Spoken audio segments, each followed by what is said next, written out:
Cocaine in my nose, got rose in my cup though. Started climbing my pole, she got me locked in on cup though. Cocaine in my nose, got rose in my cup though. Started climbing my pole, she got me locked in on cup though.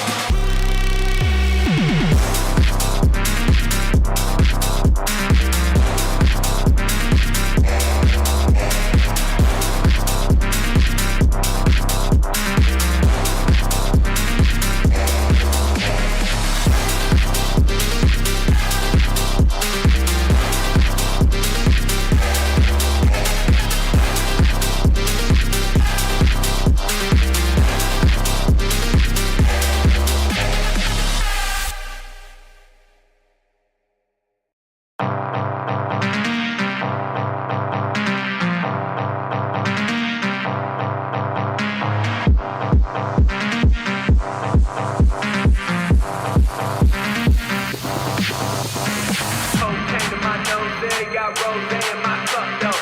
Started climbing my pole, she got me locked in on cup though. Cocaine in my nose, got rose in my cup though. Started climbing my pole, she got me locked in on cup though.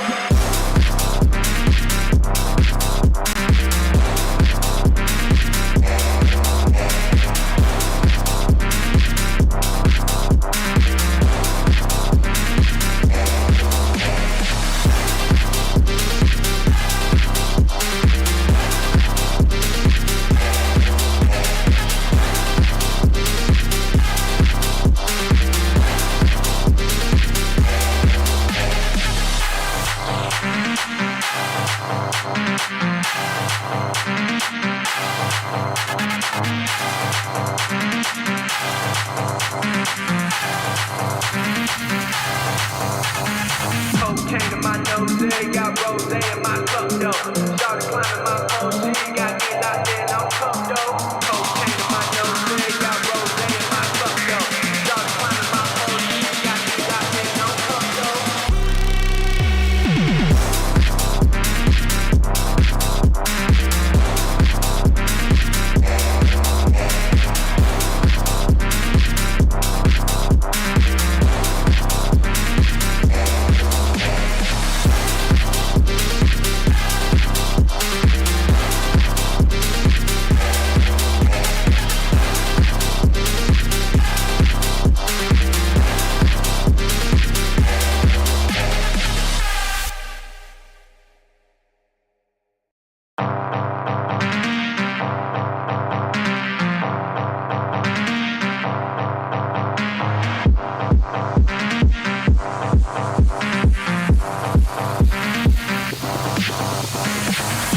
climbing my pole, she got me locked in on cup though.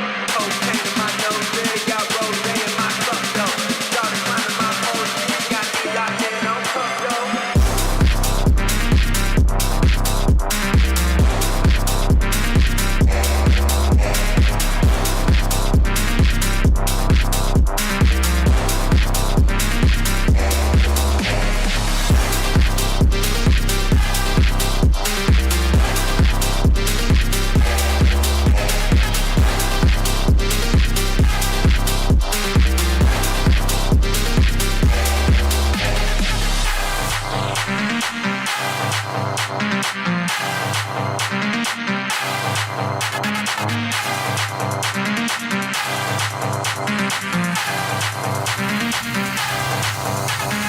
Cocaine in my nose, got rose in my cup though. Started climbing my pole, she got me locked in on cup though. Cocaine in my nose, got rose in my cup though. Started climbing my pole, she got me locked in on cup though.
to PSGL. George Morgan here and Jack Pinat. All the lights are currently lit here on track, and it is go, go, go! Contact between the Mercedes teammates. Denoso with a crafty manoeuvre up the inside. Masterclass from the Chilean. Crucial championship points on offer here. Do not count out Danny Berezne. Longe has done the job. This is for the win between these two. Freddie Rasmussen wins the United States Grand Prix. Alfie Butcher wins for the first time ever. Lucas Blakely takes the championship. It's Barry Borman. Jarno Opmeer is your champion.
Awaited fanfare. Welcome back to PCF2 here at PSGL, and we are very excited to see what these races cook up this evening. I'm, of course, Ben Sapsford, aka Sapatron, and joining me in the commentary box once again is Omi.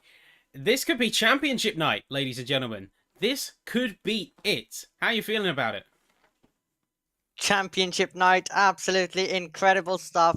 Always great part of the season to crown a champion. We've been waiting all season long for this moment, and we could be crowning a champion under the lights here in Qatar today. Yeah, it is Qatar. It's the Lusail International Circuit, and quite a venue to wrap things up. Of course, fairly new as far as F1 calendars are concerned. And to say, crowning some champions potentially in the wings. But we have here in the commentary box prior to this broadcast, and in order for Klaffenbach to lose the championship, you can see that massive deficit. That is 31 points between himself and Joris Krozen in the Alpine. In order to lose this championship, he'd need to score 0 points, and then Krozen would need to get double firsts at minimum. And that's not even going to mention, for example, the fastest lap point, the pole position point, because if he gets a second, then he'd have to get pole position and fastest lap on every single race. So Klaffenbach looks to be mathematically taking this by all accounts tonight, but difficult but not impossible. That we have seen crazier things happen in the past, even in prior seasons here in PCF2. So we have much to look forward to that. And the much closer battles are happening below. We have Krozen and Halliday fighting for that second spot. 2 points between them. 4 points between Stevens and Tycho Hardy, with Benzoni and Lukumski both sitting on 34. Then you can see the rest of the points carried out in full. I've got to say, constructors-wise, the Hasses, first and sixth, Klaffenbach and Benzoni, they have proven themselves to be a formidable force as far as constructors go. Yep, Haas have been absolutely incredible. Jan Halliday also has been brilliant in the last couple of races. We've had Angelo emerge, of course, racing in PCF3 earlier on this season. Came in only his second race, got the victory at Spa. So he's been absolutely phenomenal. It's been great to see how, of course, both teammates' points together, how they form the Constructors' Championship. Some teamwork always definitely very critical. And, of course, while the main focus is on the Drivers' Championship, for pride, for so many reasons, you always want to win the team's championship, especially if you do have a bit of a connection with the man. And of course, we are about to get trackside, folks. It's going to be an absolutely wild one. We are still in the F1 World Cup, so you're going to have to use your imagination a little bit in terms of the constructors. But it is always good to see the drivers as we are now just going into the outlaps. We'll go trackside in a moment. It's always good to see such a consistent fight at the top. These seasons, F2, F3, F4, F5, beyond, they have always produced some great moments. They produced some great racing, and that is what I'm looking forward to even more so tonight. I've covered all sorts here at PSGL, whether it be F7, even on the PlayStation side, F5, F4, and then F3, and now, of course, here in F2. It's all super exciting, no matter what tier it is. But of course, these PSGL PC F2 races have been absolutely phenomenal so far this season. Not only races, qualifying sessions as well, and there's been more to fight for this season with the 1 point. That addition, meaning that drivers push for that point with how championships come down to those few points. Those pole position points have definitely been super crucial across this season. Joris Krosendorp has had the most pole positions at 3 this season, and he'll be hoping to get another one here today as we watch them all make their way through then on the circuit. Man trying to be crowned the champion driver by the end of today begins his lap. Well, Klaffenbach usually is known for taking his quali after everyone else, so to see him leading and spearheading the pack is somewhat unusual, I have to say, Hiromi. It's not common that we see him front-running, but it looks like he just wants to get things wrapped up ASAP. He wants to get something in the pocket, at least 1 point. All it takes is a points finish, and he will have this championship. So for him, he's going in with a vastly different mindset than if he was fighting tooth and nail like he had in rounds prior. But either way, he's going to be putting down some solid work. First sector looking fairly clean for the black and green. 29.648, that is the initial sector time. And as more times come through, no one's yet matched it. No one yet has matched it. Julian Klaffenbach then attacks in this middle part of the lap, about to head to the final part of the lap as well, about to make his way down to the 12th turn on this circuit, where he's going to flick the car in, and he's kept it inside track limits for the moment. Has Julian Klaffenbach, 19 in the field today, and we're watching one of them right now make their way to the end of the lap, the 15th and 16th final corner on this circuit, and then he's going to get his foot down and go foot to the floor all the way till the line, and we'll see what effort he has managed on run number 1. Julian Klaffenbach sets on the board a 1 minute 20.323. That is the lap for the other 18 drivers to beat, and right now though we're going to be seeing quite a few diving into the pit lane. Angelo goes to the top, Tope goes to 2nd position, Hardy to 3rd, Klaffenbach now down to 4th, Halliday in 5th position. As lap times continue to come on the board, it is Angelo, Tope, Hardy, Godendorp, Klaffenbach right now the order as Daniel comes across the line and into P10. Flurry of initial runs there. Hortensio coming in and absolutely smashing the other drivers in terms of sector 3 time. 23.7 compared to the next fastest. It's a 23.822. So immense speed coming out of that final sector for Hortensio, and of course cementing himself, at least for now, at the top end. Top A is going to be the one who dominates sector 2, with Klaffenbach now being displaced to 6th place. But look at those margins. Those margins are tight. Those margins are fierce. And these drivers are only going to continue pushing, continue to bring those times down even further. I would not be surprised if we see some mid to low 19s at some point during this qualifying session.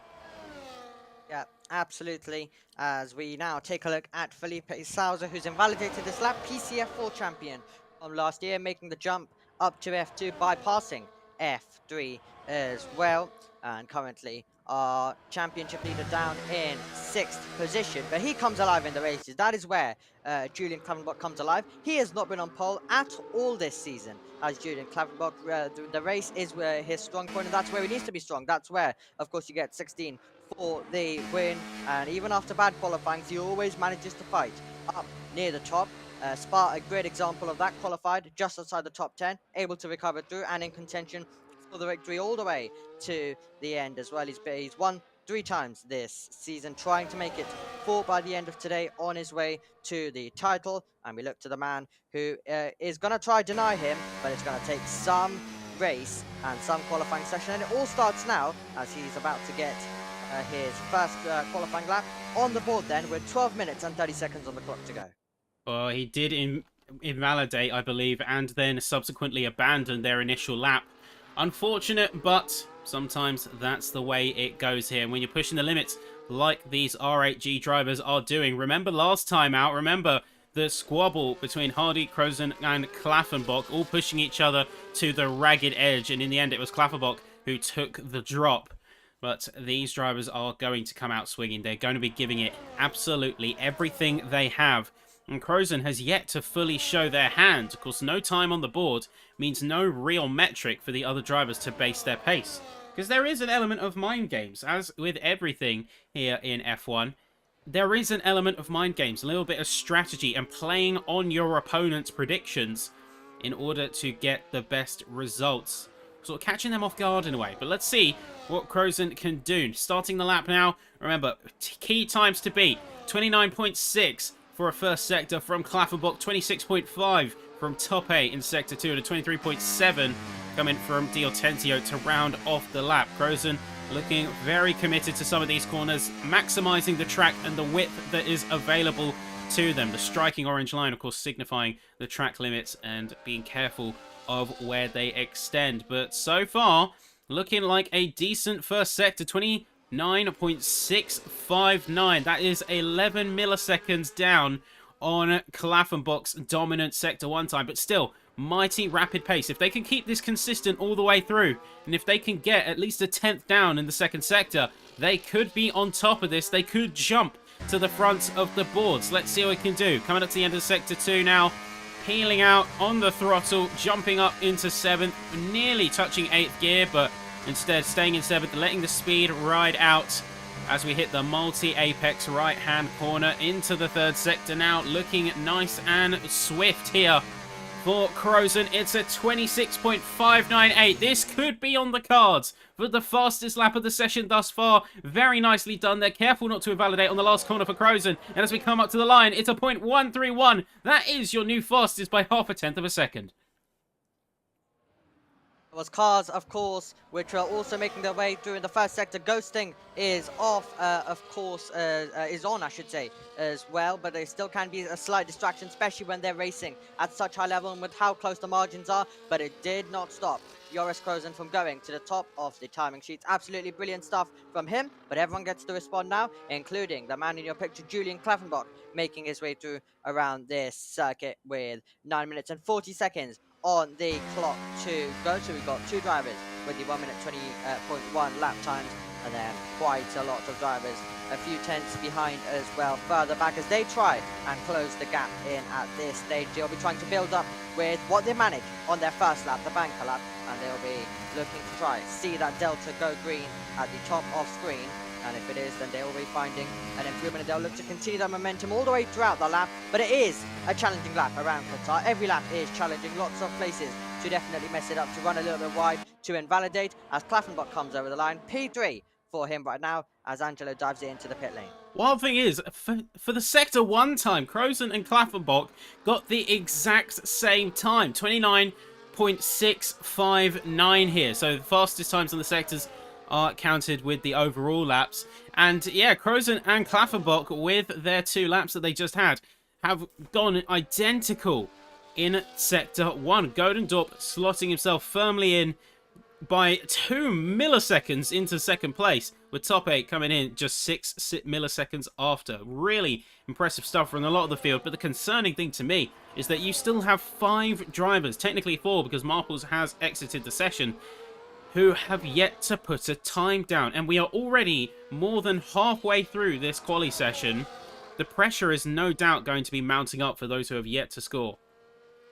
When it comes to 1 lap pace, Camel Stoucher, though, has taken pole twice so far this season. So if there is a certain driver who's going to deliver a lap out of nowhere in the field, it is definitely Camel Stoucher. So keep an eye on him. We'll see how he gets on then as he's about to begin a critical flying lap. As you mentioned, time running out. He does not want to start on the back. Racing so far this season has not been easy for Camel Stoucher. It's been qualifying where he has succeeded a lot. Let's see if he can start well and then get ready to change that in the race and try to finish on the podium and also challenge for the victory as he heads towards turn number 1.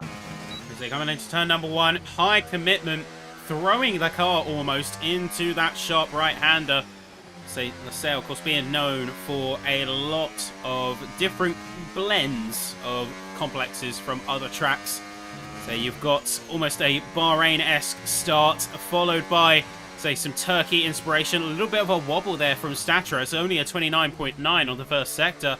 Doesn't look like he's going to quite be able to commit 100% to the pace of the first lap. And he seems to be having a little bit of instability too, as well. Oh, instability of the car as well as he kicks the back end out. Coming halfway through the second sector, not looking good, and unfortunately, an invalidation is going to see him lose his chance on this lap and lose yet another opportunity to get something down on the docket. You have Riley Mackay, who is the other driver of Veloce Academy, currently out there and trying to put a time on the boards, as all the others are either on an out lap or pitting in. Yep, everyone now preparing for those final few minutes of this qualifying session as they all battle for the 1 point that is available for pole position, with Crozen right now on his way for his 4th pole of the season. But with how close the margins are, it is absolutely going to change. Finding a step forward is going to be critical for all 19 drivers in the field, especially the 4 drivers who still don't have a lap time on the board, as we already talked about in this session so far. And we're watching one of them right now as Riley Mackay is attacking, and he's chasing a lap that can take him near the front of the timing page at least. And let's see what he is going to be able to do. He's heading through turn number 15. Majority of the lap has been completed from Riley Mackay, and now this is the 16th and final corner on this circuit for him, and he's about to go up towards the line, and we'll see what lap it is going to be. DRS wide open for Riley Mackay. Over the line he goes, and it's good enough for P10, but critically he has now got a lap time on the board to show. Here is Felipe Sousa, also another driver, chasing the same goal. Yeah, Sousa and Sabrino both out there right now trying to put their initial times on the boards, and with 5 minutes to go, it doesn't look like there's going to be many other times. Sousa pushing his hardest as we come up to the final couple of corners. A little bit skittish from that rear end, but in the end is going to be a solid run here from Sousa. What are they going to make of this one? It's going to be a 20.3. That's going to be enough for P13 on the boards right now. Is Sabrino going to be able to match much of that pace? Let's see. Coming through now. Final corners once again, was committing to that high speed, riding out the throttle. Try and jump on as early as you can without pushing too wide and invalidating your entire run. Very good run there from Sabrino, pushing themselves all the way up to P4. Second row out of nowhere. Quite immense stuff. And then you have Crozen, who has broken in to the 19s, just finishing their lap right now. Immense stuff as they have got themselves into that hallowed other bracket. Who is going to be the next one to join him? That is the question for me. Crozen's definitely going to do all he can, and he's going to do his best to finish as best as possible in these final 2 rounds, and then he just has to hope for a crazy amount of luck. But we've seen crazier things in PSGL. But here is, of course, right now we have Lanza making their way through in 9th position, going to try and improve that lap. Angelo, though, in P6. In between is Julian Klaffenbach in 7th. And Julian Klaffenbach is the driver, of course, who we're definitely going to be keeping an eye on and see how he is getting on as our championship leader, as we see coming into the pit lane for Alessia, Lanza, and Tope, though, currently in P3 and looking to improve that lap time on this run. 3 minutes 30 seconds to go. We've got plenty of cars in the pit lane, plenty on the circuit, and they're all about to come on this circuit as they get ready for their final push lap, where the track is going to be at its best. Track evolution certainly coming into play there. Unfortunately, Klaffenbach and Lanza both suffering from invalidations, going to be seeking no improvement on this run, which means they need to dash back into that pit lane ASAP in order to get themselves back on some fresh rubber and truly make the most of that evolved track. Poor Sector 3, though, from Sope is going to see them not improve on their run of a .139. They were on the books to potentially take P2 with a theoretical .123, but that did not materialize in the end, and sadly, Top A is now going to be caught a little bit off guard because they need to race back to the pits if they want another go. And I think they've resigned themselves to the fact that they might not get that chance as the last wave of drivers are now making their way out. Staturer going much further ahead of the field. I think they don't want to take any chances considering they don't even have a time yet. And we're already down to the final go-round. Absolutely. And Camel Stutcher then on the outlap at the moment. And he will look to try keep this one in the white lines when he gets onto his proper push lap. And he'll need this one to be absolutely perfect. Will Camille Statra. No time on the board, but he'll be the first one to try and go up into the top 10. He would definitely like the top 5, but right now he's just trying to get himself a position. Brilliant lap we saw a couple of minutes ago from Sergio Sabrino. He now looks to build up on that. He'll go from P4 looking to try and improve up to the top, but Frozen, that was absolutely phenomenal. 1 minute 19.993. As you can see, the only man in the 1 minute 19s taking it further away from the field. When it comes to one lap pace, he has definitely been amazing this season, has Joris Frozen, and looking to prove that once again then. And here is his closest rival, Kian Godendorp, who was in second. We now look to the driver who is trying to get a lap time on the board, Camel Satra, as he attacks turn number 1. Well, you said it yourself earlier. They are capable of some immense one-lap pace. And we can hopefully see that come to fruition. But the pressure is on for Staturer. That almost candy paint, red and gold car is not going to save them here if they cannot pull it together where it counts. Now coming through the first sector, looking nice and clean. Careful of the invalidation on that double apex. A 29.8, a little bit behind in terms of sector 1, but still has opportunity to really pull it through. If they can get a good sector 2 and a sector 3 under their pocket, then they will be looking at a decent mid-pack position. Out of the top 5, but certainly going to be getting a good initial placement. Sector 2 now, as they peel out to the left side, try and cut the line, almost a Parabolica-esque segment of the course. You want to run as close to the inside as you can, minimize the distance traveled. You're not putting that much lateral load on the tires until this section, which absolutely cooks the front left corner of your tires, and something you have to be acutely conscious of. Very good sector 2 for Staturer, just needs to bring it home now. Final corner, big push to the line. Track has evolved as it can get, and a 20.164 is going to be the final time from Staturer as they cross the line here. And now it is all to play for as the checkered flag has officially fallen and drivers are going to be pushing it to the very limit.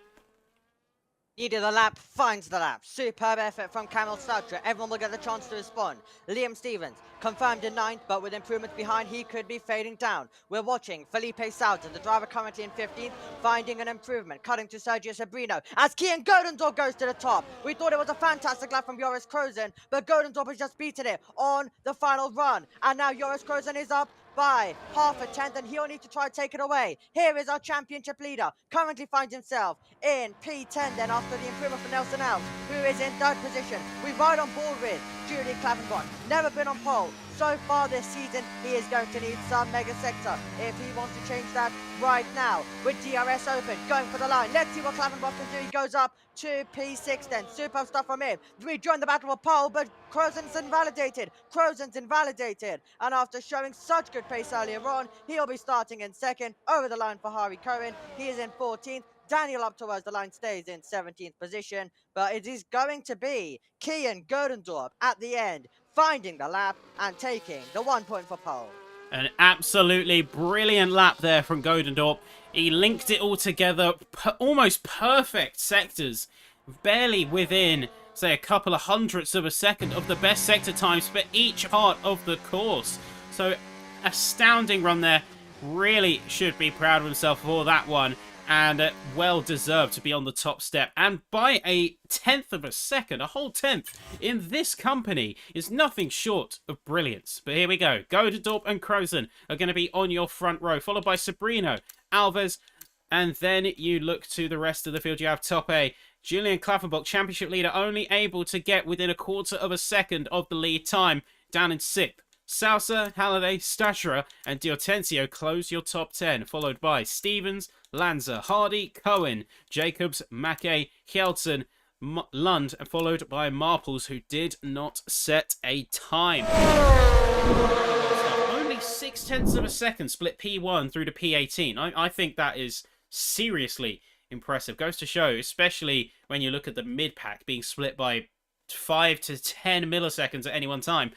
That is, well, really a testament to the consistency and the level of competition we're operating at here, isn't it?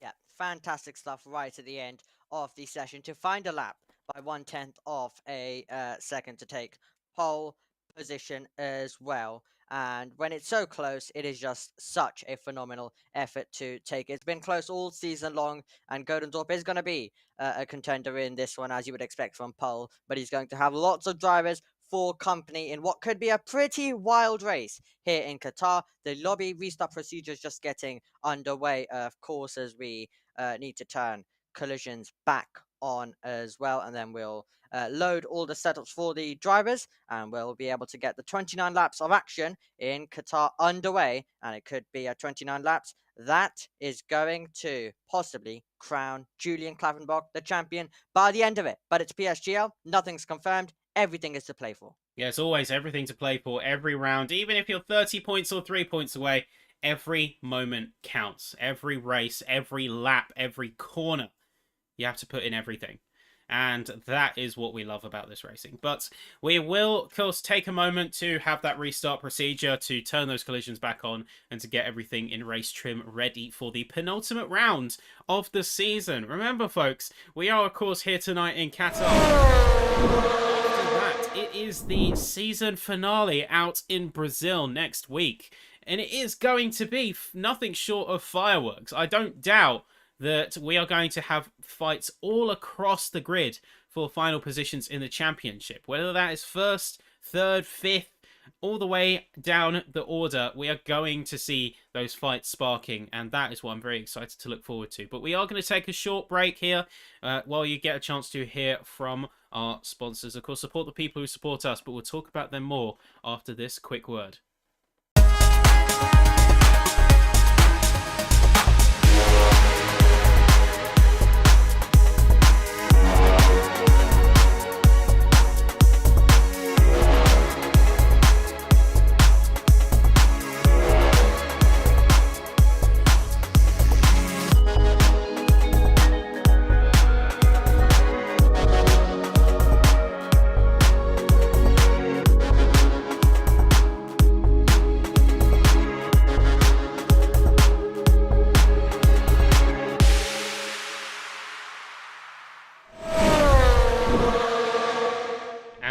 Welcome back. Just a reminder as well, if you want to support those like GT Omega as well as Sim Racing Center, whether you're in the need of a new rig or in the need of some professional esports grade setups to get you to the top step of the podium, of course, check them out, head to their respective websites and use code PSGL for a healthy discount. We do return to the standings as the drivers get themselves set up for the new matchup. And one thing that stands out to me above all else is looking at the rest of the field. Not necessarily looking at the top, but looking at the field in full. You can see many drivers are in very close proximity to one another. They are split by anything from 5 to sometimes single points to sometimes being on complete equal. I look, for instance, at Hjelsen and Alves. They are both going to be pushing hard tonight because just a single point could swap them in the championship and put them out of that danger zone where they risk falling out of the top 10.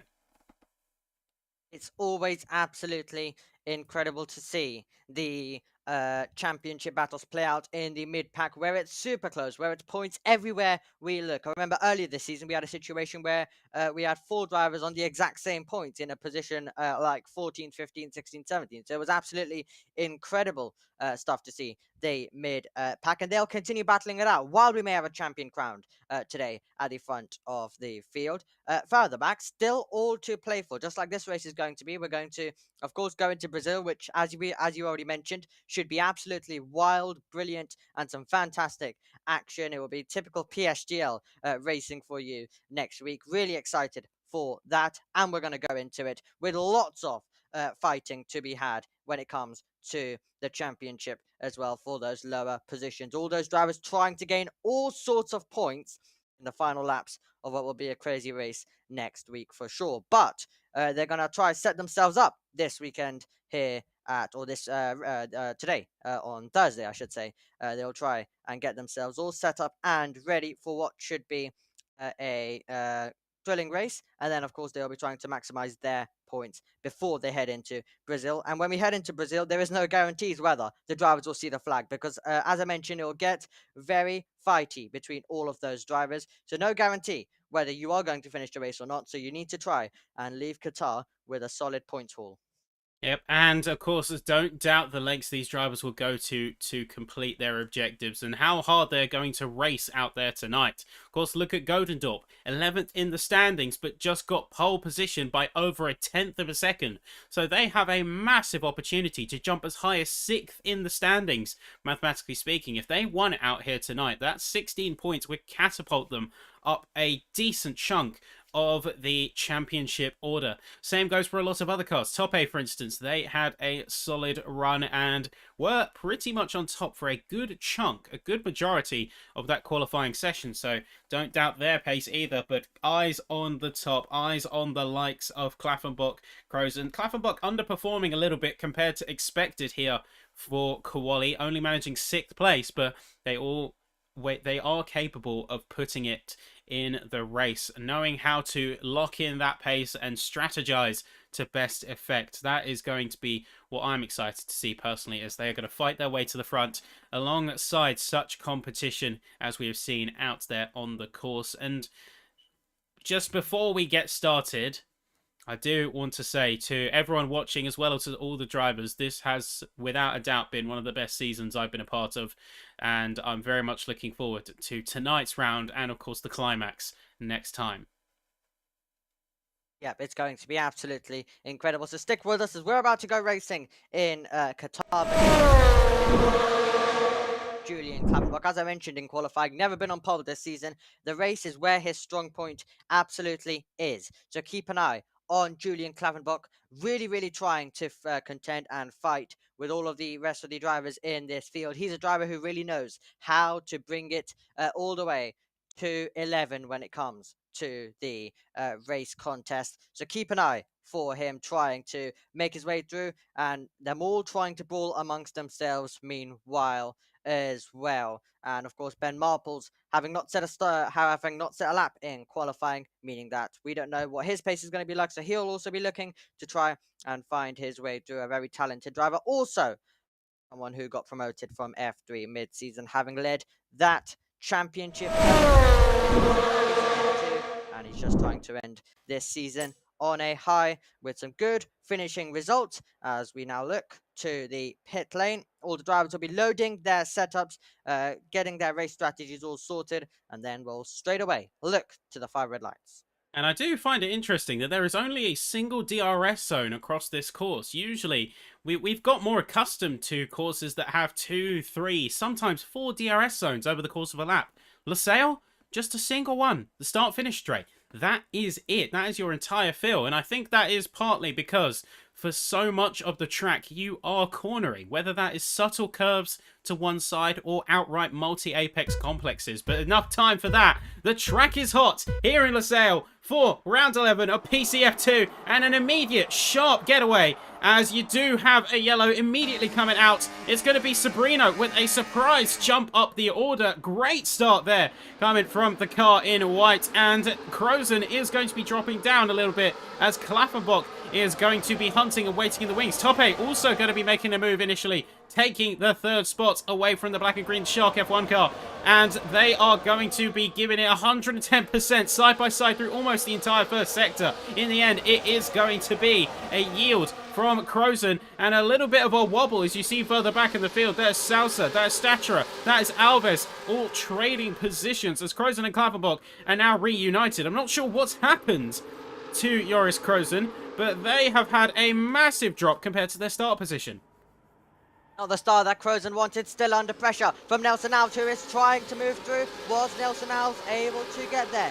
Is the question, as we've watched them all make their way through. It was an absolutely frenetic brawl for P4. They've all dropped 1 second to Tope, who's in P3. Brilliant start for Sergio Sabrino as we watch the battles continue in the mid-pack. Nelson Alves did get ahead of Joris Crozen. The next one to attack is Julian Klaffenbach as well. So Klaffenbach trying to attack the man who is closest to him in the championship. Klaffenbach also coming under threat from Jan Halliday, though, who is the driver in P7 on this opening tour of this race. As we complete the opening tour, immediately going side by side is Harvey Cohen. He is up alongside Angelo, and they're battling down towards turn 1. Won't be the only battling that we see. That's Klaffenbach trying to pull alongside Joris Crozen. Could get very close when we get to turn number 1. It is going to get close, and it is going to be the position gain for Julian Klaffenbach. Crozen with a terrible opening lap, and it continues as we begin lap number 2.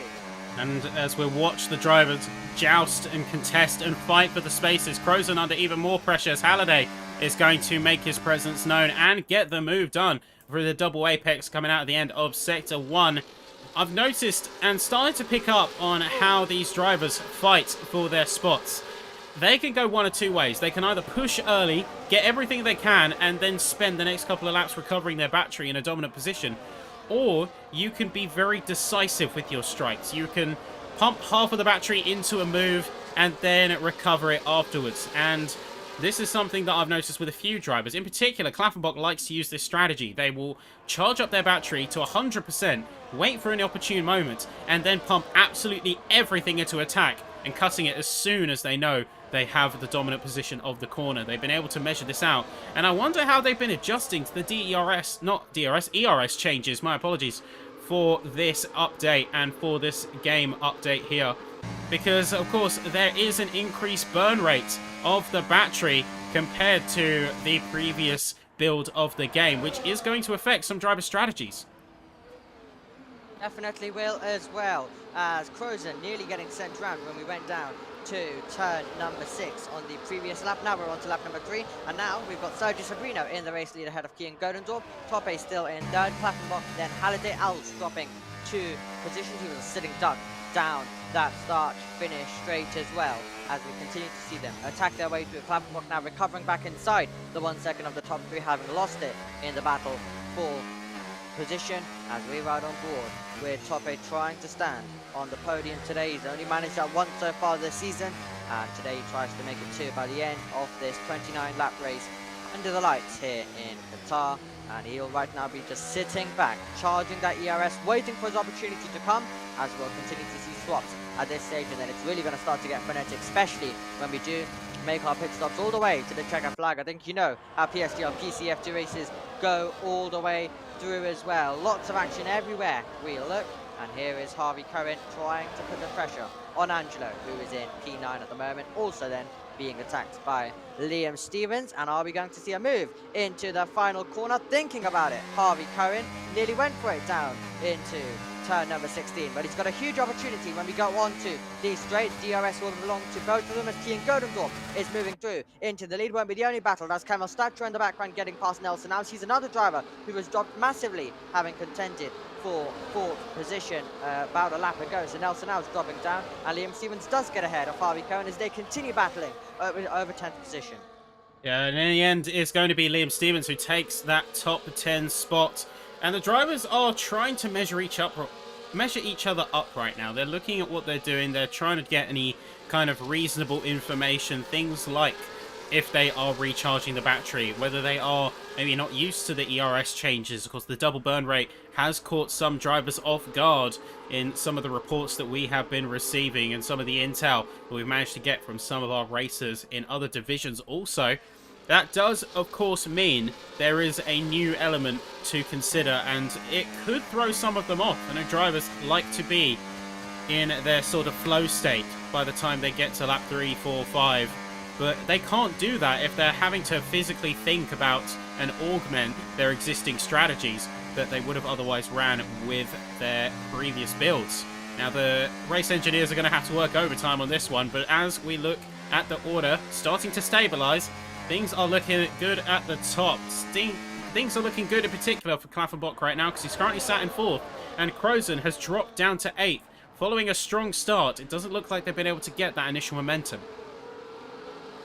Absolutely true at this stage. Trying alternative different racing lines is Tope, trying to see where his rival is weak at this stage. And they're all in a trade from first down to 20th. Absolutely incredible stuff as per usual here in PSGL as well. But it is Julian Klavenbach who we are on board with, trying to attack. Tope right now trying to see also where Tope is weak. They're all trying to learn and assess stuff at this stage of the race, as Sappy was just talking you through in the broadcast so far. And they will try to learn all they can before we head on to the crucial final laps of this race. And of course they're all charging the battery. Don't want to use it all, because if you do use it all, with of course also the new ERS system as well, it can mean that you can be a sitting duck at points, and you definitely don't want that when we've got all 19 drivers in DRS, of course, bar our race leader, Kian Godendorp as well. But you cannot afford to drain all that battery. You need to keep some in the tank, and they will all be trying to charge it right now as we make our way on to lap number 6. This is the balance, and what makes these F1 races, and especially here at such a division as PCF2, what makes them so interesting when you start to think them from a more nuanced, a more tactical perspective. Do you push 110%, try and go for those overtakes, and be left out of battery, or do you play more conservative? Make sure you've got something in the tank if someone does go for a move on you. Do you push harder on those initial stints of tyres and risk getting them overheated? Like, we are seeing tyre temps as high as 115, 120 degrees core on the left side in particular as we go through Sector 3. Those cars heat up massively, and they have to do a bit of thermal management, getting out of the slipstream to try and cool those rubbers down. But do you go hard, or do you go a little bit more defensive, a little bit more conservative early on? Could you switch it up halfway through? These are all the micro decisions that these drivers are making in real time as the race progresses. We can see the strategy split, and right now it's looking like a medium to hard and hard to medium split pretty much down the middle perfectly. 9 drivers running the medium on initial and 10 running the hards. Split perfectly, as you mentioned, with the strategies. Highest hard driver is Crozer. Now that would explain the drop-off that he had at the start of the race as well. Angelo also running in P9 as we've got DRS enabled. We're making our way down towards turn 1, and we're seeing King Godendorp make another move, but is Tope going to try get involved as well? Very close to 3 wide. That is so close to contact, nearly losing the car for Tope. Is that going to get the champion driver he hopes to be called by the end of today and make a move to the inside? He is going to go for it. It is Julian Klavenbach, and moments like that can cause some damage for these drivers. Tope still lucky to be in it after contact between himself and Sergio Sabrino. Then a bit of a twitch when he got on the power, all getting pretty crazy, and we're going to see a late lunge in the background. That is going to be Alf thinking about a move, but he wasn't able to get it as they now make their way down to us turn 7. Yeah, and a little bit of a hot-in-mouth moment for Tope is going to bring him back into the heat of the action. As one might say, any damage? Nope, just talent, as he did have that wobble coming through the first corner. But luckily, recovered it very nicely and left Klavenbach at bay.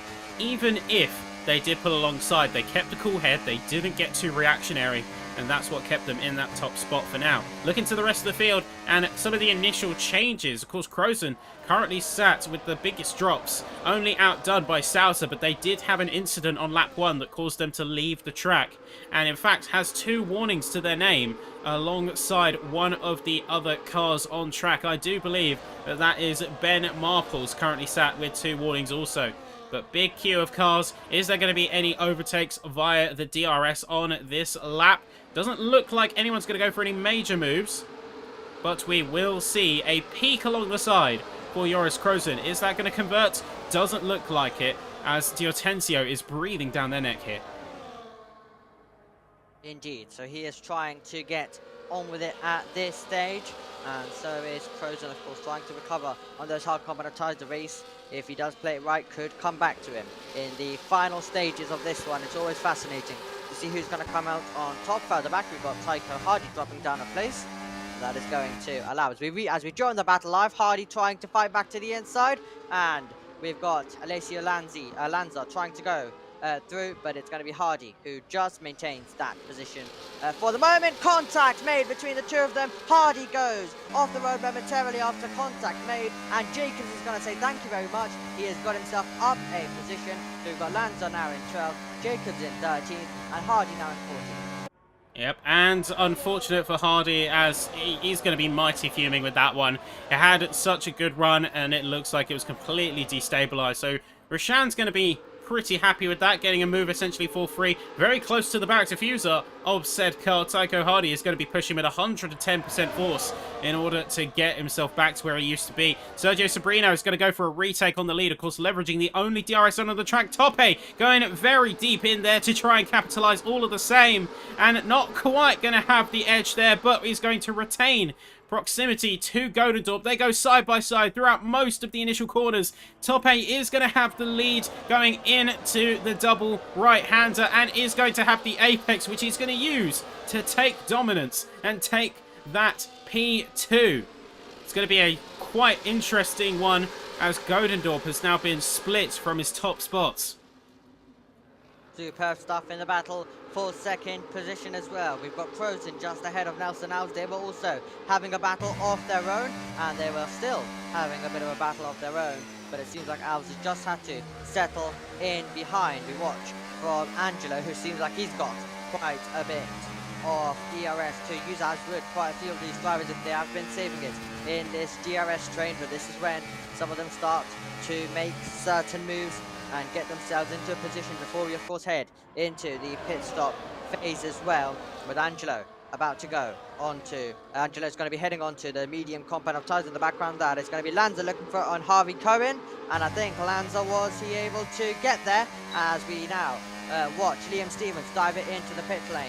The driver who recently turned 15 on Tuesday. Now we're watching the battle for the lead. Look at this from Julian Klavenbach, trying to get to the inside. We're going to get a new race leader. His name is Tope, if he can get there. He's still alongside Sergio Sabrino. Wheel to wheel they go. Who is going to emerge in front? We were here last lap with Tope, who was going the long way around. Once again, he's going to complete the move, but is he going to have Klavenbach or Sabrino in second? Klavenbach's going to back out of it. Sabrino's going to be ultra brave here, trying to go the long way around on Tope. That is absolutely unbelievable. He's kept it on the road. Sergio Sabrino, when we didn't expect it, retakes the lead of the contest with Godendorp all over the road. Camel Sacker's on a dive to the inside, and this is where the race starts to explode. Once again, it's Sabrino somehow back into the lead. Tope, Klavenbach, Godendorp, we're still battling for P5, and it's Halliday who is just ahead of Statura, then Angelo and Seren Crozen in 8th. Some incredible battling on lap number 10.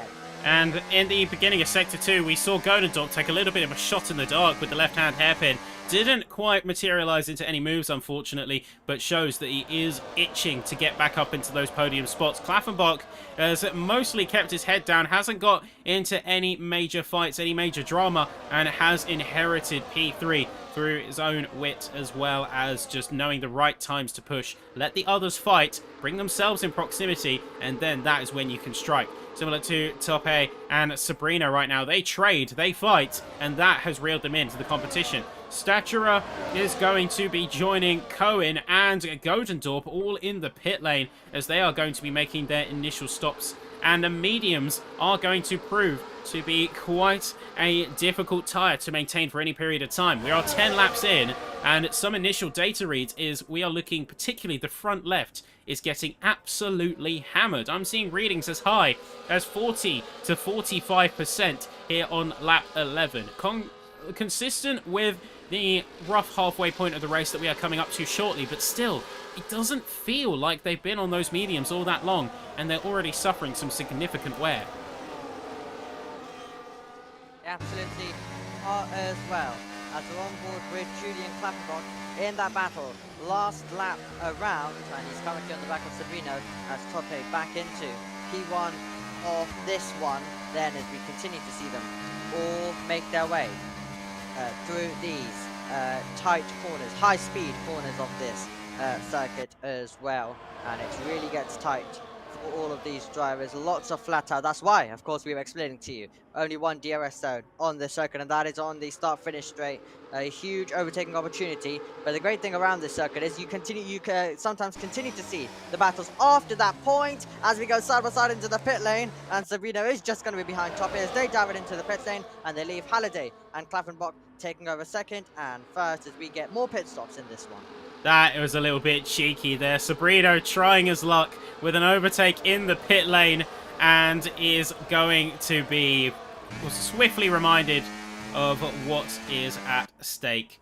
Now, Top 8 is not going to take a move like that so kindly, and he's going to quickly reassert himself back to the leading spot out of the two in the pit lane as they both emerge out. It's going to be a few tenths of a second between them now.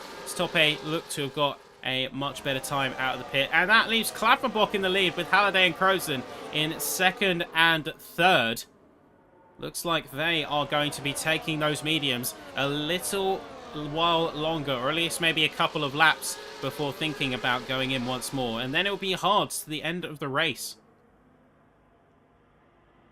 It definitely will be for these drivers as well. Of course, we have Top ahead of Sabrina, Godendorp, Stoutra, Stevens and Harvey Cohen all in that train of drivers who have made a pit stop as well, as we come to the final corner once again with our top three. Let's see who's going to be diving in this time. Julian Klavenbach dives it into the pit lane, and he will leave Croson now up to second position, with Angelo trying to put the pressure on as well as we go down towards turn one. It's going to be close in the battle for second, and Angelo is just going to back out of that one. Does not want to lose time when you've got other drivers in the pit lane as well. So Klavenbach dives it in, and he will be filtering back out in that train right now for P14. The net race lead battle with Top 8, Sabrino, as they all go onto the straight, and here they are in your picture right now.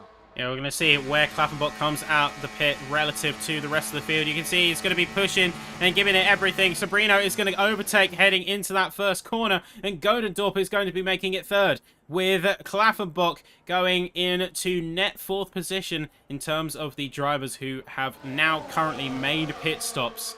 It's going to be a large bunch of them at the back of the field, but trust me, they are all but at the back of their field. So they are going to quickly have a resurgence once the rest of the field come in. The big thing to think about with a lot of these cars and trying to time out your pit stops is that you want to minimize the chance of having a double stack. With these multi-cars, like multiplayer cars, the F1 World cars, they don't know who their teammate is on the course. They don't actually know. They will be randomly assigned a pit lane, and they just have to hope and pray that they don't double stack at the same time as the rest of the field, and particularly their pit teammates, because otherwise that could end disastrously.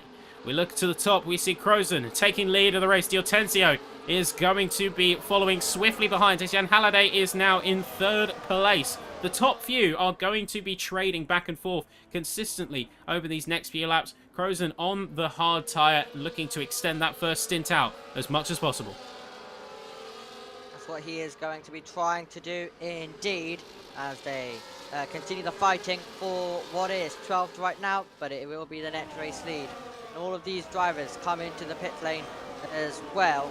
So we've got Top ahead of Godendorp, ahead of Sabrino, Klaffenbach, Stoutra, Cohen, and then Liam Stevens, Nelson Alves now in 19th and last, of course. As I mentioned, all of these to be promoted soon as we get pit stops from these drivers who you are watching right now. Crozen ahead of Angelo, then Jan Halliday, who will be trying to put the pressure on at this stage.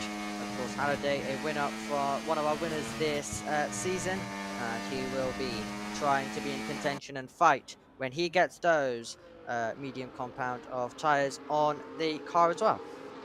Well, those tyres must be absolutely cooking right now, medium or hard, as Halliday is going to be the next driver to head into the pit lane in this sort of staggered strategy with a lot of this field. Diotensio is going to take the lead of the race, of course, having the DRS in their favour, and Crozen not really having much recourse to try and defend from that, as we head into what really does feel like, having looked at it and studied it a little bit more, it really does feel like the first few corners of Bahrain.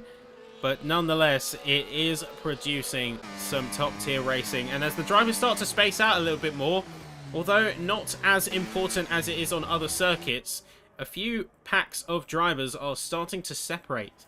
We've got Alessia Lanza, for instance, trying their best, but is otherwise teetering on that 1 second gap. Crucial to get inside the 1 second how possible, with how powerful it is. Down the start-finish straight, of course, the main overtaking opportunity where sometimes we get not only one but two drivers going through. Talking about going through, Harvey Cohen has got past Kamal Statra, who is, as we join the battle live, is now down to 16th at the moment. And these guys are 5/10 ahead to Klaffenbach, Sabrino, Godendorp, and our net race leader at the moment, Tope, who runs in 11th position. These guys continuing to battle amongst themselves. Don't want to battle too much though. Don't want to give any opportunity to those drivers who are going to be on those medium compound of tyres very soon, as Lund and Ben Marples dive it in to the pit lane. Another change for the lead as Crozen gets ahead of Angelo.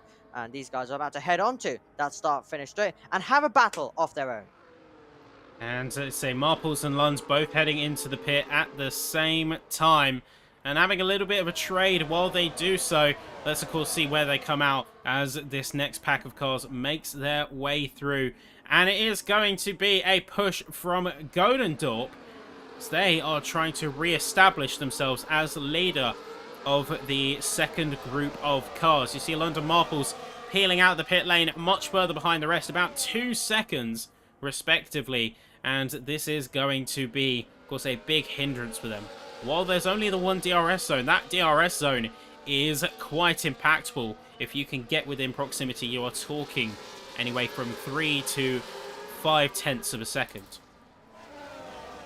You definitely are as well. There is Liam Stevens getting past Nelson Alves as they, of course, duke amongst themselves at this stage. On lap number 16 out of 29, out of 29 laps are running out in this one, and we're making our way towards the final stages where all the action is definitely going to take place in what has been a very exciting race so far, as the climax continues to build around this Lusail International Circuit with another race leader once again, Angelo, back into P1 ahead of Crozen. And then we have Lanza, who is now inside that 1 second, so was right on the edge of it, now in it by 7/10, so he'll be looking to maintain that when we make our way through the second sector as well. That's where you need to try and maintain that position as we do battle down the straight. That's Tope getting through, looking further back as well. Late dive woman coming. Halliday, who was trying to get through, was he able to get by in the background as we continue to go side by side. Halliday in 14th, Statra now in P15, and we're watching from the back of Godendorp. That is close to the background. It's Halliday trying to get up the inside of Harvey Cohen as we go down into the braking zone, and Halliday just backed out of it as they were risking contact but taking each other all the way to the edge of the circuit, and they continue to battle on the exit. Yep, and it looks like Halliday is getting a little bit impatient. He did try and poke the nose round the inside coming through to the start of Sector 2, but didn't have any luck. They had to peel out. You saw a little bit of a slide and a lock-up coming from there as they tried their best to make a move out of it.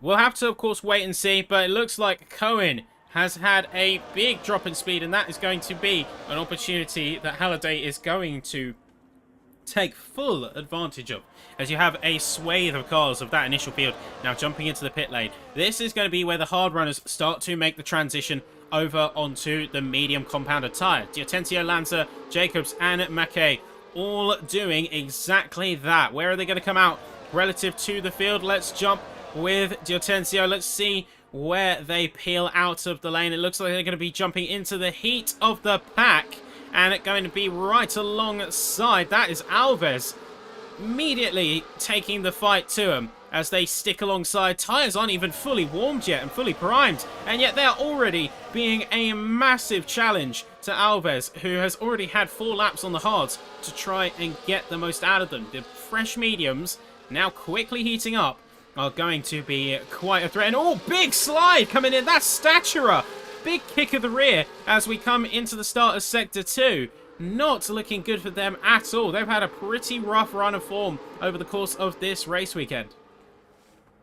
Mediums immediately out of the pit stop straight away on the attack, as that's Leolon now going side by side, and we're going to see on the medium compound of tyres, Leolon trying to find a way through, Liam Stevens not wanting to give it up. They will continue to run side by side, and when we do have two drivers on different strategies, you do see side by side in this part of the circuit, and that is going to be off the road for Liam Stevens. Camel Start will retake the position, spin for Liam Stevens, who spins in the middle of the road. He's collected, and he's been collected by Riley McKay. That's a They are safety both car. out of the race.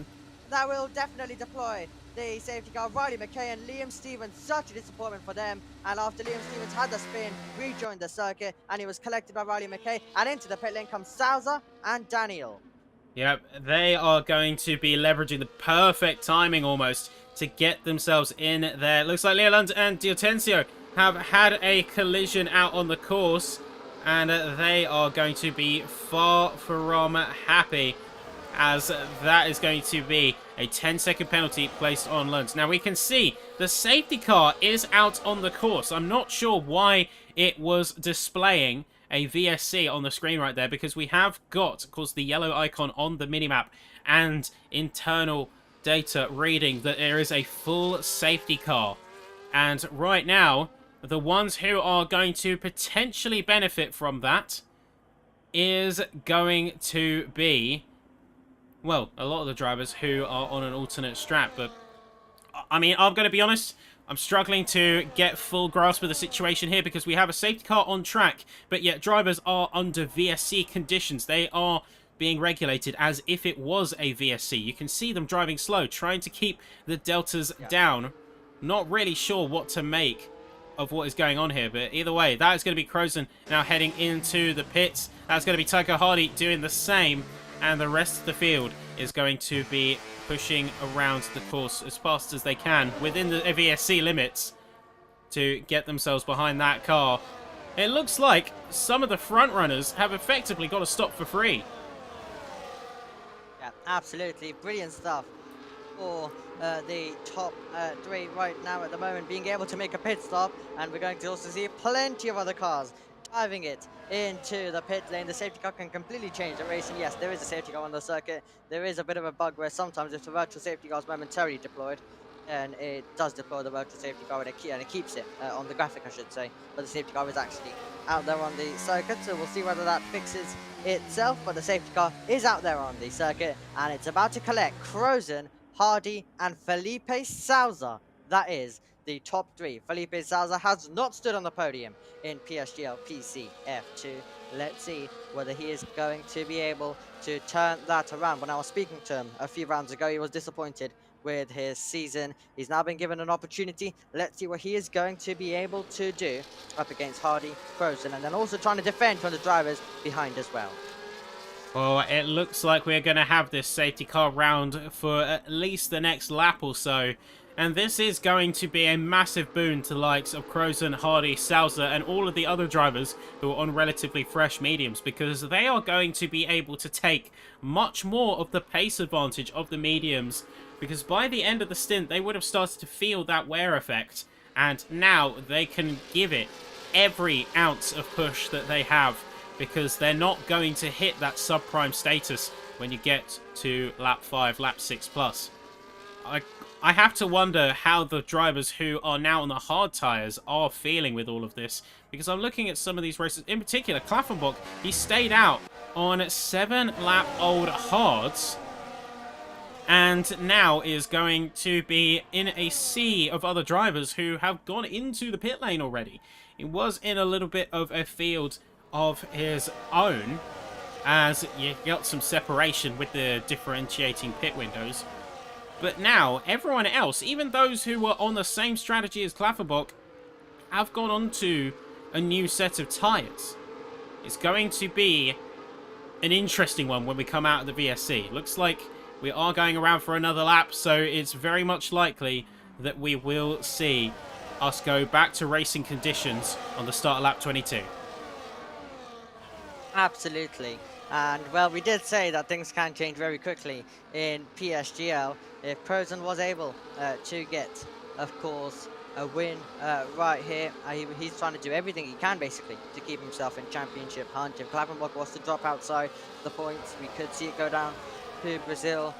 possibly anything can basically still happen in this championship, and it's things like this that can cost it. With Klavenbach, surely on 8th lap, old hard combat tires, he'll be under pressure left, right, and center from the drivers on those mediums. So there's going to be some brawl on the restart with cars trying to pass left, cars trying to pass right, and it's going to be some restart that is coming our way. The safety car transforming the race, and a brilliant opportunity now for Crozen, Hardy, and Felipe Salza. He's trying to score his first podium, as I've already mentioned, so far this season. Crozen trying to pick up a 3rd win of the season. And then we're going to have Hardy, who's had a bad couple of races. He is going to be chasing his first as well, will Tycho Hardy. Tycho Hardy had a brilliant start to the season, a second, and then a 3rd. And then it was 4 races where he didn't score points in a row. Also finishing 13th in Spa, and then it was good in Monza, of course, being able to get that 2nd in a brilliant finish between himself. Then, of course, Klaffenbach as well, denying Klaffenbach the championship on that day with all the battling, as we're getting all set and ready for the restart that's coming our way. Yeah, the race is going to go green flag after this lap. There is the call from race control. The safety car is coming in, and the race pace is in control of Joris Crozen. I'd be feeling a little bit of pressure if I was Klaffenbach right now. Remember, he just needs a couple of points to seal this championship for the whole season. But that 8-lap set of hards is going to pose a threat to that. If he's getting caught off guard by other drivers who are a much faster pace, he could be in some serious trouble, as everyone is on almost brand new tyres.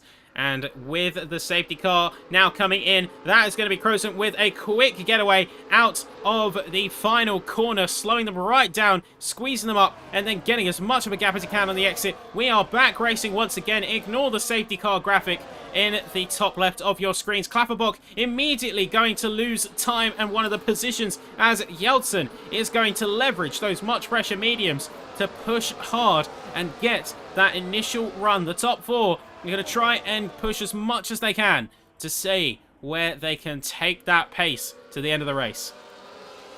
Crucial move for Yeltsin. He didn't want to be stuck behind.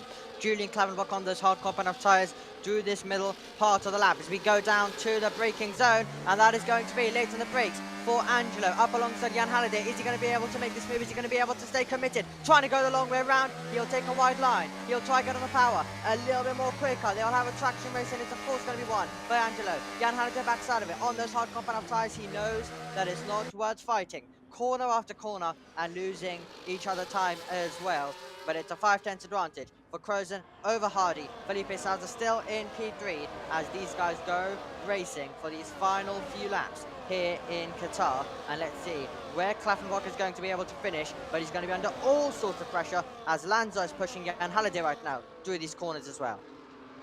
Yep, they are going to be pushing each other forward and really testing how these drivers handle a high pressure situation. There is the call that race control is now enabling DRS. Once again, we are going to have those final 6 laps run with the full core race conditions. And now this is where the spice starts. This is where they need to keep that close proximity and make sure they are not left out in the dust. We see a couple of cars who are getting ever closer to their opponents. Here, Hortensio breathing down the neck of Klaffenbach as they are trying their best to manage the pace, go defensive. You can see a little bit of a wiggle as that is going to be Hortensio going off track and rejoining after leaving is going to get 3 seconds added to their time. Not going to be an ideal situation for him whatsoever, and that is going to put a damper on their race efforts. Absolutely, indeed, as they all right now push their way on. 8/10 is the gap between Yeltsin and Felipe Salza. They're 3rd and 4th right now. Klaffenbach clinging on to the 1 second. 7/10 right now is the gap between himself and Yeltsin. If Klaffenbach was to lose that 1 second, it really could be trouble for him. But Felipe Salza seems like a driver who is really on the attack right now, and he's going to try and get past Tycho Hardy on the run towards turn 1 with DRS open. Hardy will get that benefit as well as we come over the line then towards turn 1. Angelo's going to try and look for a move in the background. There we go. He is getting past Julian Klaffenbach, who is dropping to P6. It's Ben Marples sets, the fastest lap of the race. The driver currently in P15. Nelson Alves gets ahead of Kamil Stoutra, and we currently have Julian Klaffenbach down to P6, with Stoutra just ahead of Leo Lund and Harvey Curran. They are the 17 drivers right now in this field, all trying to fight for it in lap 24 of 29 as we make our way around this Lusail International Circuit. Angelo, of course, with the penalty, as you mentioned, that will be costly when the margins are so close between all these drivers. There is one driver I really do feel for, though, and it's the driver who's currently sat P11 in the standings. It's Godendorp. He had such a strong run of quali, and the race situation has started out very strong, but very quickly fallen away. Now, this could have been his first podium since season 35. He could have had a great return to the top step here, and is going to be a little bit of dashed hopes, but they are still remaining resolute. They are still fighting hard and racing even harder to ensure that they are not out of this competition just yet. Even if they are at the bottom of the point scale, they're proving they're very much a driver who has earned their stripes, who can race with the best all the same. And we look to the top three, Croson, Hardy, Sousa. They are all within very close proximity. And it looks like Hardy is going to be going for a move on the lead and is going to be taking it into turn 1. D'Ortenzio is in 5th place, but of course that 3-second penalty is going to do them no favours. Klaffenbach in 6th and is still going to be, even on the cards right now, mathematically tying up this championship if current positions are to be held. If current positions are to be held, as you mentioned, but it is PSGL, meaning that anything is possible. It can all go wild right at the end. Kamil Stoutra, 3-second time penalty for multiple warnings. He's another driver who would have been hoping for a better race today. On board we go with Kian Godendorp. Well, he'll be disappointed not to be fighting at the front at this stage of the race, but he's trying to make most of it. He's being shown the curve as Rishan Jacobs gets to the apex first. He gets to P9 just ahead of Kian Godendorp, who is going to be in 10th, with Toppe also trying to give chase. He will be another driver that will be left disappointed after this contest as well. And Felipe Sousa basically pushing Joris Croson through these corners, 1/10 of a second, and he really looks to be on it right now. It was a great drive to win the F4 Championship in dominant fashion by Felipe Sousa last season. He got his promotion up to F2, and he's not been able to fight at the front a lot this season, but he's now getting the chance, and now he's pulling alongside Felipe Sousa going for 2nd place. Daniel's going to be in there for company. We could be going full wide into turn 1. We are full wide for the lead. Felipe Sousa gets swallowed, and Daniel has been tagged momentarily as he gets on the power. Angelo trying to get in the mix. It's Croson, then Hardy, then Felipe Sousa still in 3rd, and they're somehow maintaining order, but for P4 they are definitely still battling, with Angelo trying to get ahead of Yelton, and it's going to be Yelton who is just going to be ahead of Julian Klaffenbach. Angelo, though, running slightly wide as well, so it's Felipe Sousa. They continue battling down to the braking zone of turn 6. This could get really close to contact as Leo Lund gets a penalty, and we have Yelton getting through momentarily. Angelo still trying to fight back as these two run side by side, corner after corner, nothing between them. They are so close to losing the 1 second, and meanwhile, the man who's trying to win the championship today, trying to get involved, trying to keep his nose clean all the while, and he is diving to the inside of Yelton.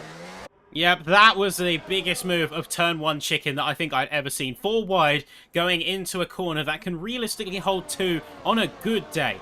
That was a bit of a nervous moment, and you can see the chaos that resulted from that. Big contact, all for potentially 5 drivers getting tagged out through all of that. And that has allowed Klaffenbach to get back within proximity. The top 4 have broken away again as Yeltsin has been dropped to P5 here. So we come through to the final sets of laps now. Lap 27 and lap 29. You see a big shunt to the inside as Klaffenbach is going to now start pushing themselves and trying to assert themselves into these positions. Yeltsin is going to go defensive, but even more of an aggression coming from Klaffenbach as they are committed throughout this entire first sector. Yeltsin is having none of it. They're going to peek to the inside, trying to establish themselves at the end of Sector 1, but it's not going to happen. Klaffenbach into P5 and is now going to begin closing the gap between himself and Sousa in order to take even more positions and affirm that championship. what his goal is definitely going to be. In the background, we've got Rishan Jacobs trying to get some good traction up against Jan Halliday.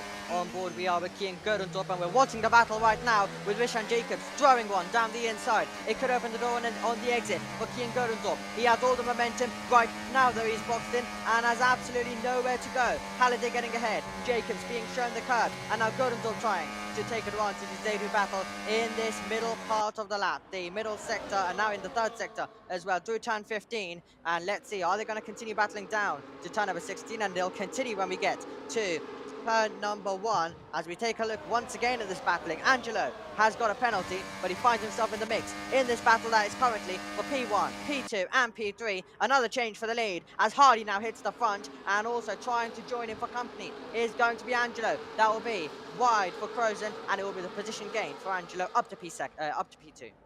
Oh, you can see the top 5 now very close to one another and starting to chip away at each other's confidence as well as each other's leads to the other cars. Tycho Hardy going for that initial move, and in through turn 1, Diotensio is going to follow that spearhead of Hardy as they push through and get second place. Croson now being displaced to third, and in the jaws of Felipe Sousa, who could still make a podium out of this race. They have been lying in wait. They've been in the wings since, well, really about the halfway point of the race. They've been consistently near that top point. But now, this could be the time where the jaws will close and the race will really get underway. Lap 28-29, coming up to the final very, very soon. And this is going to be all to play for. The championship could hang in the balance, depending on what Crozen does next. Can they get back up on top and save this from another round? That is definitely going to be the question. Here we go then, out of the final corner for the penultimate time, when they do battle down towards turn 1, with Tycho Hardy trying to break the slip here. Angelo's going to get through, but he has got a penalty. Here comes Joris Crozen though, going for the inside. He is moving up to second position, and now he is going to contend with Angelo. Still a question mark whether Angelo can get the penalty removed or not.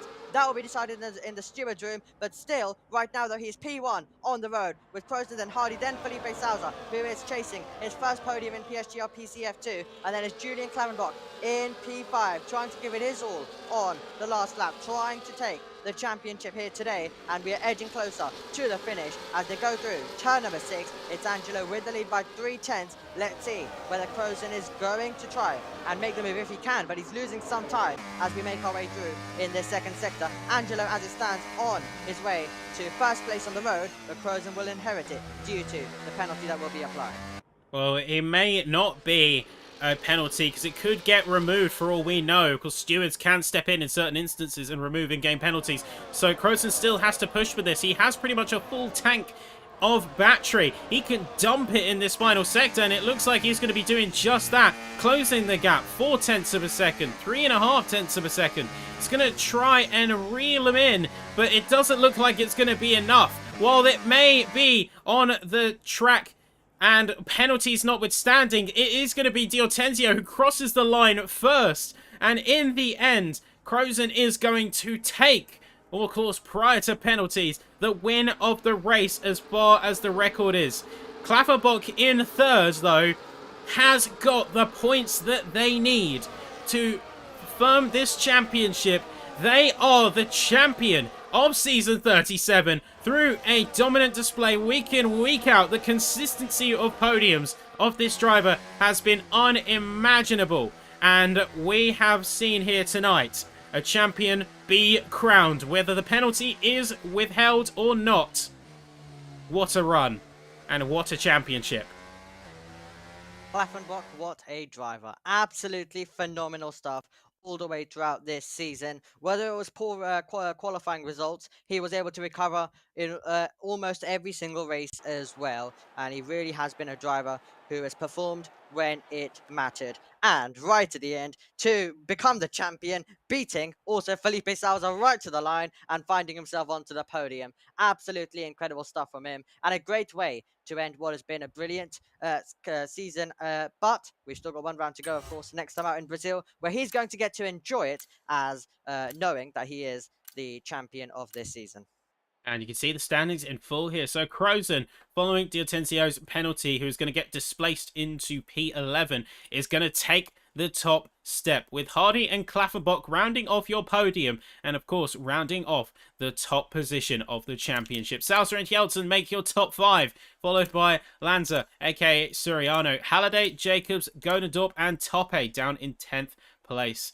Then you have, of course, Diotensio, as mentioned, Sabrino, followed by Alves, Marples, Cohen, Staturer, and then, I believe, a few other cars. So we had Mackay in P16, Lund in 19, and then, I mean, we got to talk about P19 and 20 as well, because the massive collision that was, or the massive collision that happened between Mackay and Liam Stevens in P18 and P19, that, I mean, that was a moment.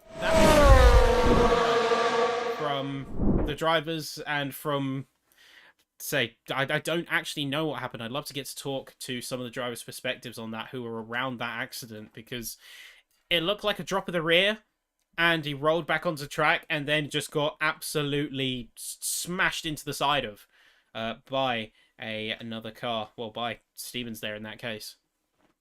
Yeah, really, definitely a very interesting one, as we did see Liam Stevens losing the car from what it looked like to us as well from the camera. Then we had a question mark of would he be collected, would he not? Unfortunately, he was collected by Mackay, which completely transformed the race. It definitely was a dictating moment in this race as well, with the safety car coming out. And it meant that we had all action all the way to the end. We would have had it anyway without the safety car, but definitely very interesting. Brilliant performance from Klavenbach to remain in there as well, remain in those higher positions. And after the penalties were applied, for now at least, provisionally, he's been able to get himself on to the podium. Superb stuff from him. Well, we're going to get a chance to hopefully talk to some of our drivers, and we can already see him waiting in the wings. I think it's only fair, as we have, of course, seen the championship be crowned, and having a chat with him last week. Let's get him in. Let's have a chat. Klaffenbach, welcome to the commentary box. Mr. Champion, how are you feeling? I'm feeling awesome. I'm not gonna lie. It was quite a stressful race with the safety car in the end. It didn't make life easier, but yeah, I guess I managed it quite well in the end. Yeah, I mean, talk us through how you're feeling about tonight's race, because I know last time we talked in the commentary box, you were taking the perspective of just wanting to get it over with. Like, you had a substantial lead in the championship points, so just wanting to get the race over with. Did that mindset really change? Like, did you decide more to push as time went on, or what was your plan for this weekend heading in? I mean, obviously, just getting a decent qualifying in, which was actually quite fine with P6 considering the practice I've done. And then yeah, just was maintaining the race actually for the most part, just trying to always be ready ERS wise if somebody wants to overtake me. And yeah, in the end, I was just like literally just trying to maintain the position, always stay around P5, as I knew I need like P5 or P6 to get the championship if Yoris wins plus fastest lap or something like that. It was pure calculations before the race, but I'm just happy I managed to get the podium, even with the worst tires in the end, which I didn't expect, to be honest, because yeah, the hards weren't ideal, but yeah, I guess I managed it pretty nicely. Yeah, and of course, coming on to that, we did have that surprise safety car with collision at the back of the field. How were you feeling about that? Like, was there much of a panic, or were you fairly calm and committed to the strategy you were on at the time? I mean, obviously, in the beginning, like we were going around the final corner, and I was instantly talking to Seb if we should pit onto new tires, but we didn't have new mediums, so we would have had to go to new hards, which probably wouldn't even make the life easier, as they are like horrible to warm up. The first two laps were very difficult, and I don't know. I just then going around the lap, as we overtook the safety car. We could have boxed, but I just believed in Seb, and in the end he was right. And yeah, I'm very happy with the strategy all in all. So yeah. Yeah, quality voice in your corner, sounds like. And with that all being said, and the championship now being officially tied up, mathematically sealed for yourself, where do you see things going from here? Of course, like, you can take a bit of a sort of chill race with the final of the season. But where do you see things going from here? If you have any plans, or whether you see yourself coming back into future seasons, maybe pushing for that holy tier 1. I mean, yeah, obviously that's my goal, but I guess you want to know if I'm gonna be in esports next year. I'm not gonna answer you that, but I mean, all in all, I'm just hoping on good races in tier 1 in the future. The last few races were quite decent, not gonna lie. And yeah, I'm literally just looking forward to the races in tier 1 now. Happy to be out of F2 and tier 2, hopefully soon in WR as well. And yeah, I'm just looking forward, to be honest. Yeah, of course, like PCF1. I mean, you have made a couple appearances, and they certainly proved your worth there. So looking forward to seeing you, whatever form it takes, out there racing with the best of the best, as you're proving yourself to be amongst. Very impressed. Anything from you, Hiromi? Well, I'm going to ask the question on what you mentioned last time out. Is the last to first for Brazil still on? Now you got the championship? Um, I guess we will do that then. I think it could be quite interesting to finish the season, and I will think about it. I mean, you will see next week what I'm gonna do, but I will definitely practice if I'm practicing. But I will definitely practice more race than quali, even if I practice quali at all. So yeah, we will see. Brilliant stuff. Well, there you go. Was now championship leader, championship winner, Julian Klaverbock, everyone. Season 37 has been crowned, and you can take a metaphorical bow. We don't have a camera, we can't see, but sort of we can imagine it in our minds. Looking forward to the final race and whatever you've got planned, whatever you've got cooking. Do you mean in the final race? Yeah? I guess I will try to get a podium, but I mean, we will see. We'll have a Can't bit wait. of fun either way. Yeah. Looking forward to it. Well, thank you very much for joining us in the commentary box, my friend. And yeah, looking forward to it. Yeah. Thank you. And there you go, folks. That is going to be the only driver it looks like we are going to be getting a chance to talk to. But, of course, as we look to the final round, the champion. That does not mean by any stretch of the imagination that the racing is going to get any less exciting, any less frenetic, and any more exhilarating to watch. Of course, support the people who support us, GT Omega and Sim Racing Center. We're really lucky to have them on as sponsors. But the final round in Brazil is going to see a lot of drivers who are maybe further down the order take a parting shot at the championship to see if they can secure themselves some top 5, some podiums, that coveted P2 as we move forward. But for tonight, folks, we are going to sign off, and we thank you all very much for watching. Make sure you don't miss the finale out in Brazil. Take care, one and all. We'll see you next time. Good night.